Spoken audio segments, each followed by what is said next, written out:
Boxers. Sorry we're a little bit late today. We had some technical difficulties, but we're here and that's all that matters. So naturally we're going to start off with Song of the Week. Yes. As a reminder, I'm Hayden Grace. And I'm Kit. I was about to say that. Sorry, Kit. No, it's okay. So today's Song of the Week, we'll start off with mine because it's a song that Hayden Grace and I both enjoy. I chose Give Up Baby Go by Peach Pit. And Hayden Grace introduced me to that song. Yes, I did.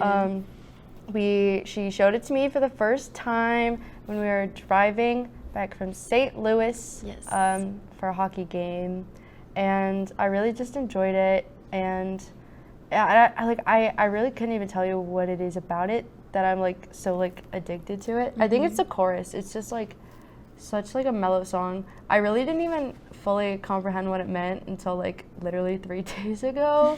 But you know what, that's okay. Personally, I can't relate. Maybe I can a little bit, but not that much. But yeah, it's just a great song. And yeah, I think that album in general, From 2 to 3 by Peach Pit, that album is a really great road trip album in my opinion. So, yep. I have that on vinyl, my proudest possession. Love it so much. But yeah, it's a perfect album. It's kind of folky, it's kind of rocky, but that song in particular is about band life on the road. So we were on the road, when in Rome. We should have a photo. Hayden Grace and I in St. Louis, Missouri. At the Hotel Motel Holiday There it is, the Hotel Motel Holiday Inn right there. In St. Louis. Yep. Hayden and Grace and I are always getting ourselves into situations. Yes. Like the time that we were at the hospital the other day. Roll the clip. Yes. There it is. Anywho, now let's talk about Hayden's song. So this week I chose the song How to Stay With You by Troye Sivan. I recently discovered this song, actually this week for the first time. So it's a brand new song on my roster, but my coworker Matthias, who goes to KU, is an architecture major. Hey Matthias, if you're seeing this somehow, thanks for recommending that song to me because it was great. And that album in general, Something to Give Each Other by Troye Sivan is just, it's a whole vibe and a half. I recommend. Reminds me of Dijon, the dress, the song. It has that kind of R&B jazzy moment to it. That was what I was gonna say too. Yes. I was because obviously we know Troye Sivan as he's bringing back disco. He's bringing whatever. Tumblr King. Yes, but I really liked that song because it really was just chill. It wasn't the vibe that I was thinking it was gonna be going into it, but I really did enjoy it. I would listen to it again. It's a good album for a breakup. That song is a good song for a breakup. If you're feeling lonely this Valentine's Day, that's a good album to go listen to. Right. I really recommend, and I think Troye Sivan has made some impact on the community recently. He's putting out bangers. He's putting out this different vibe that nobody's really familiar with, and I appreciate it. So drawing on those jazz influences is something that I really like to see in modern pop, the mainstream type stuff. So. And every song that I've heard from him off this new album sounds different, which is good. You don't want all the songs to sound the same, and you can really tell that he did take a lot of influences from the 80s, 90s R&B, girlies. You can feel there's some Sade in there. Mariah a little bit, but he's also putting out club bangers, which is so it's the fact that you can have all those different sounds in one place. A range, yeah. So, that's nice. Yeah. Thanks for listening, guys. We appreciate it. Yeah, have a great week. Hello, JayhawkJukebox. Happy February. I hope you guys are enjoying the nicer weather. Today, I'm going to be coming at you by myself, talking about 3-song runs. Now, you might be thinking, what is a 3-song run? Well, according to RateYourMusic.com, a 3-song run is, not counting skits or interludes, if there are 3 songs in a row in an album that are all good, they count. So for the Jack definition, basically it's 3 songs in an album that follow each other, that are very good, that you enjoy. Well, technically you don't have to enjoy it for it to be a 3-song run, but that's what I'm talking about today, is enjoyable ones. So if you didn't catch the show last week, I talked a lot about my opinion in that, so I figured today I will be talking about other people's opinions on what they think about some of the best 3-song runs. So I made a little list of, to me, what makes a great 3-song run. Ironic that I just said not talking about my opinion, and now I am. So the criteria that I chose was relation to the 2 other songs, whether it's musically or story-wise. The second one is it stands out while listening to an album straight through, like those 3 songs are the most enjoyable or the most fun for the album. And the third is great on its own, better with the others. So let's get right into it. One 3-song run that was overwhelmingly apparent in my research trying to find some people's favorite 3-song runs was off of Michael Jackson's album Thriller, and the 3 songs that people said they loved the most were Thriller, Beat It, and Billie Jean. And I mean, come on, that's like the most iconic 3-song run ever. Could it get even more iconic? Those are 3 songs that everyone knows. You come out of the womb knowing about those 3 songs. And I can't really argue that it's a bad 3-song run because they're 3 great songs. I wrote down in my notes, I said, these are 3 of arguably the most popular songs from arguably the most popular musician of all time. But I do think it's slightly overdone. So if I had to pick, this is so ironic, I said I wasn't talking about my opinion, but I take that back now. If I had to pick 3 off of this album for a 3-song run, it would be kind of keeping it within what I was just talking about, but Billie Jean, Human Nature, and PYT.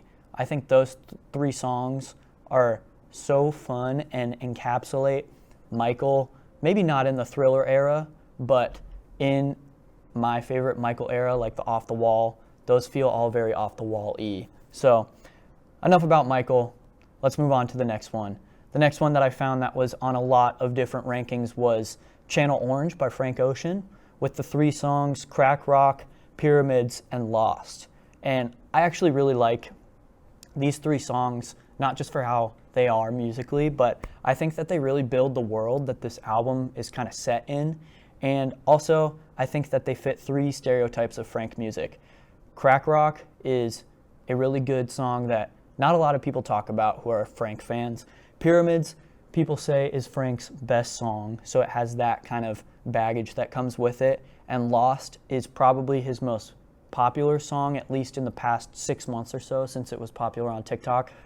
I really like this 3-song run. I love Channel Orange. I love Frank. Can't really disagree with this one. But who am I to not talk about myself for a little bit, because I haven't done it at all this segment. So my pick for my favorite 3-song run, currently at this moment, February 1st, 2024, comes from An Evening with Silk Sonic by Silk Sonic. And the 3 songs that I chose were After Last Night, Smoking Out the Window, and Put on a Smile. My 3 favorite songs from the album, and they happen to be right after each other. So let's do a little bit of a deep dive into each. So starting with After Last Night, the first song of those 3, it's a very bouncy, very Bootsy Collins-inspired classic funk and R&B song. Bootsy Collins was really involved with the making of this album, and you can tell not just by him talking at the start of the song, but also the whole song itself screams, I'd rather be with you. It's so fun. I don't know, other than that, it's great. And then another point that I really love about this song that you'll hear me saying about these other 2 songs is the personality that it brings. It is just sprinkled in personality. Not sprinkled, it's peppered in personality. There's so much fun, excitement, and feeling in this song. I love it so much.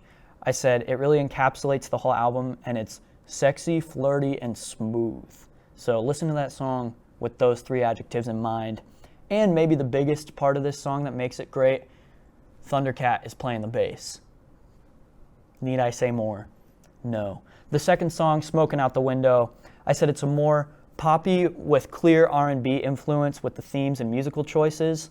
Similar to the last one, runs with personality, and the harmonies are really fun on this song. But I'm skipping past it because this song, Put on a Smile, is my top 2, sometimes it's not 2, on this album. I said it's the other side of classic R&B and sort of like a baby comeback song. Personality, huge on this song. And the key change is wonderful. Can we show the photo that I have for this one? Because I have a story. In high school, I made a music video with my friends to this song, and we put it on the school news. It was iconic. I can send that to you guys if you want. But I love this song. It's a great song. I love 3-song runs in general. I think they add a lot of fun to listening through an album all the way through. But that's what I got for today. Tell us some of your favorite 3-song runs. I'll see you guys later. Boom. Hello everybody, and welcome back to Local Music Spotlight. For those of you that don't know, my name is Alexandria, and the Local Music Spotlight is a segment I do that features some local artists, be it bands or solo artists, from the area. They may have been formed here, or they may have just been really popular here. And we go a bit in depth onto who they were, what they did, maybe where they are now, stuff like that. So the Norman 360 is a ska punk band that formed in Lawrence, Kansas, and they started in 1994 out of a group of music students who all lived in Hashinger Hall. Originally, the group began as the Hitmen. The group consisted of 7 members: lead guitar and principal songwriter Bryce Billings, Jade Brown on tenor saxophone, Brian Fredericks on alto saxophone, Mike Otis Warner on lead vocals, Martin Holland on bass guitar, Wes Gartner on drums, and Joel Remke on trumpet. So the Hitmen lasted for about 2 years until around 1996 when they decided to go through a rebranding. They rebranded to the Norman 360. Now this name came from the big industrial fan in the back breezeway of the Antique Mall, which is where the group tended to hang out due to the fact that Bryce Billings' family owned it.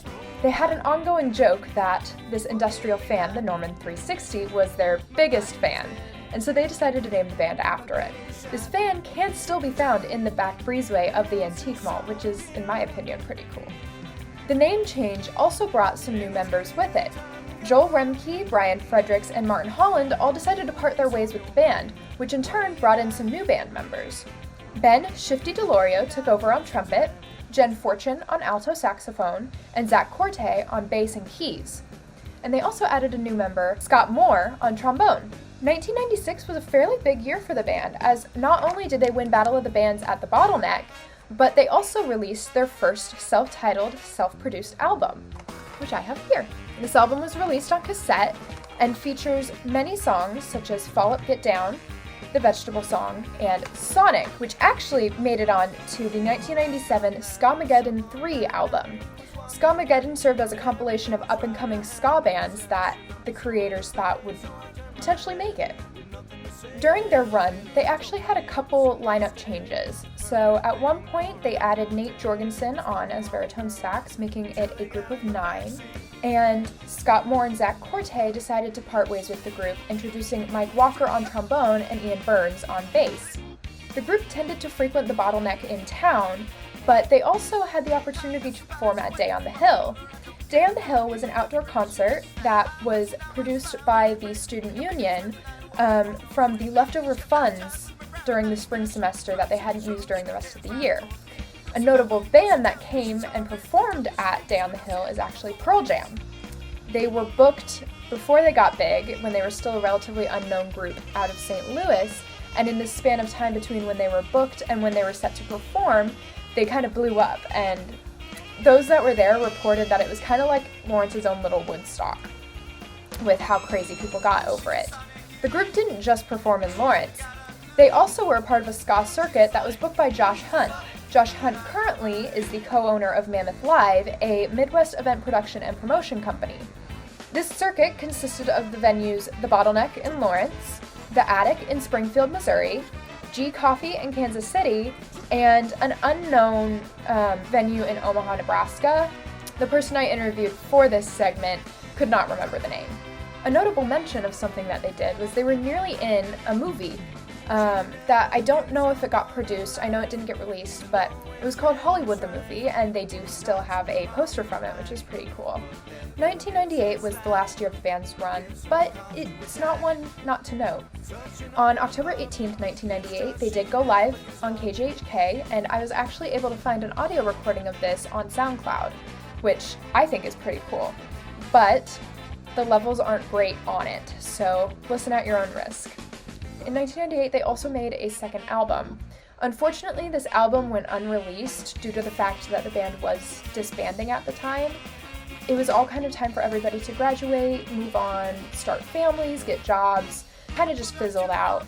But I do think it is super cool that they were able to immortalize this run on cassette tape and by producing an album. They had all decided to close their chapter, but it's always nice to highlight groups like this that did have a really strong run when they were active, but life got in the way and they ended up having to disband because of it. I hope you guys enjoyed this segment. I certainly enjoyed making this segment. These episodes are always really fun for me to make, so I hope you want to see more of this, and we will go ahead and move on to the next segment of the show, and I will see you guys later. Hello everyone, and welcome back to Jukebox News Flash, where we will be recounting the top music stories from the past week. I'm Alexandria. And I'm Zach.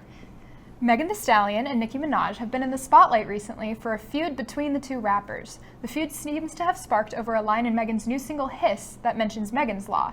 Listeners took this line as a dig at Nicki Minaj's husband, Kenneth Petty, who violated Megan's Law in 2023. Nicki jumped to Petty's defense and released a diss track titled Bigfoot that references the 2020 incident where Megan was shot in the foot. In an appearance on The Kelly Clarkson Show, Justin Timberlake teased that NSYNC may be releasing new music. The band had a reunion to make the single Better Place for the film Trolls. Timberlake said that working with his past band members felt like no time had passed. Better Place is the first NSYNC song finished in 23 years, and it seems like there will be more to come. Yeah. Britney Spears has made it clear that the music chapter of her life has come to a close, but despite this, she has announced that there is a new project in the works via her Instagram. In response to speculation that she is working on new music, she did state, "I will never return to the music industry." It's been announced that Sir Elton John and his longtime writing partner Bernie Taupin will receive the Gershwin Prize from the Library of Congress. According to the Library of Congress, the Gershwin Prize was established in 2007 and celebrates the work of an artist whose career reflects the influence, impact, and achievement in promoting songs as a vehicle of musical expression and cultural understanding. John says that it is an honor for these two British guys to be recognized like this. Kate Hudson is well known in the acting industry and has made a name as the face of Fabletics, an activewear brand.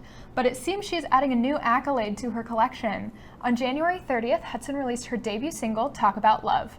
In reference to the single, Hudson said, "I also wanted the music to be the rock, the pop, the dance music, and even a bit of the alternative records I love." Joni Mitchell has announced that she will be taking the stage for the first time in 24 years at the Hollywood Bowl in October. Mitchell has a long career in folk and jazz music and will be headlining the night's performances. Here's a quick rundown of albums releasing this weekend. What Now by Brittany Howard, What Do We Do Now by Jay Massis, and Peacemaker by Vera Sola. And that's all we got for Jayhawk Jukebox this week. Thanks for tuning in. We'll see you again next Thursday for a little special episode that we've got planned. Make sure to follow us on TikTok, Instagram, at Jayhawk Jukebox, and then check our YouTube channel out too, also called Jayhawk Jukebox. Post the clips there. Yep. Have a great weekend, Jayhawks.